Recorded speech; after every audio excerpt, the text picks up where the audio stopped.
Hey guys, it's Molly Hicks from Beauty Bright Design, and I'm here to talk to you today about the difference between save the dates and invitations. There's been a lot of questions and a lot of confusion covering a whole bunch of Facebook groups that I'm part of.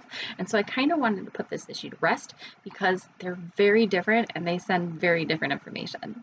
So save the date is a card or an email that you would send out saying, hey, we're getting married and it's on this date. Typically you wouldn't send the location, but you could. But mostly that's just for destination weddings or guests that have a lot of out-of-town guests. Usually it would have an engagement photo just to show your cute little faces. But you want to send these if you have a lot of out-of-town guests, like out of country, not just like 20 minutes down the road, like traveling cross country or cross continent or the world. If you have a lot of military, first responders, medical providers, people that have a hard time getting time off from work. You would also want to send these if you're having a destination wedding because you want to have people have enough time to schedule their flights and things like that and ask time off work. Now, if you don't have any of those reasons to send save the dates, you don't have to send them. But if you want to, you totally can. But make sure you send them about a year out.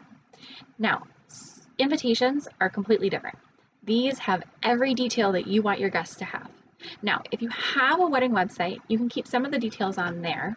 But if you have a lot of guests that aren't really technically savvy, they don't really go on the internet, you want to make sure that all those details are in the invitation package. So that's your invite, your RSVP, any hotel accommodations, wedding website cards, anything needs to go in that invitation packet. And that goes out about 4 months before the wedding.